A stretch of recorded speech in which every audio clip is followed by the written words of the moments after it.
Hi everyone, welcome back to the channel, heading to Qatar 2022, where I give you updates about the Qatar World Cup and information about the country for when you come to visit to watch the games. Today is July the 8th, and a report has just come out on Reuters that they have seen an advanced copy of a draft document as to what Qatar was planning in terms of alcohol for the World Cup.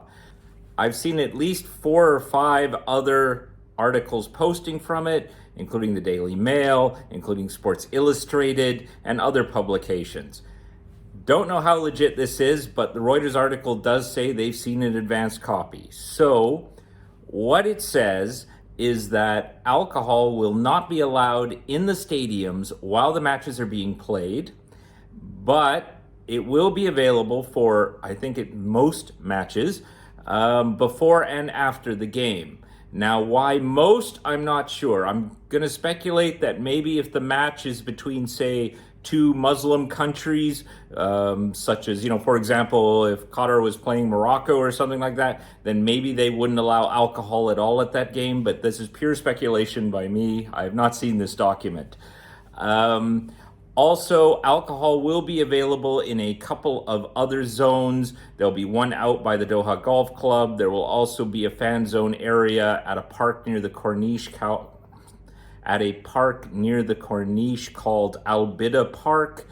And at those locations, there is some discussion that the actual timing that alcohol will be available for sale will be restricted. Might not be as open as you're expecting. Again, the article didn't state how many hours or what times this would be.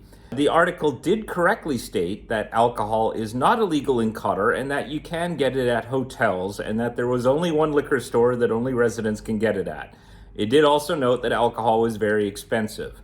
Now, the article didn't say what the prices were. It said that prices were still being decided on.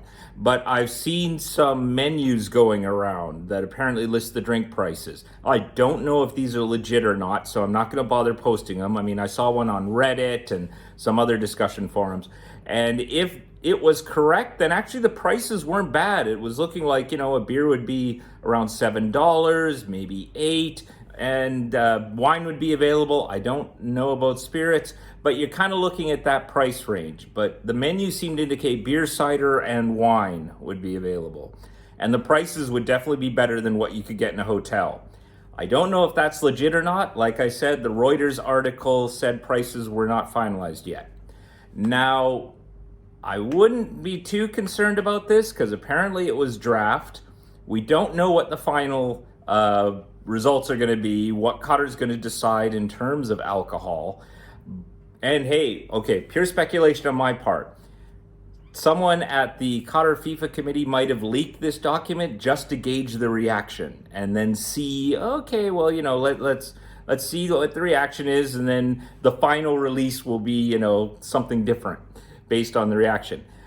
I seem to recall that when the World Cup was held in Rio, there were restrictions in Brazil about having alcohol actually in the stands when you watch your matches. But due to pressure, Brazil changed that, I think. And so just for the World Cup, you could actually get alcohol in the stadium. Maybe that is what's going to happen.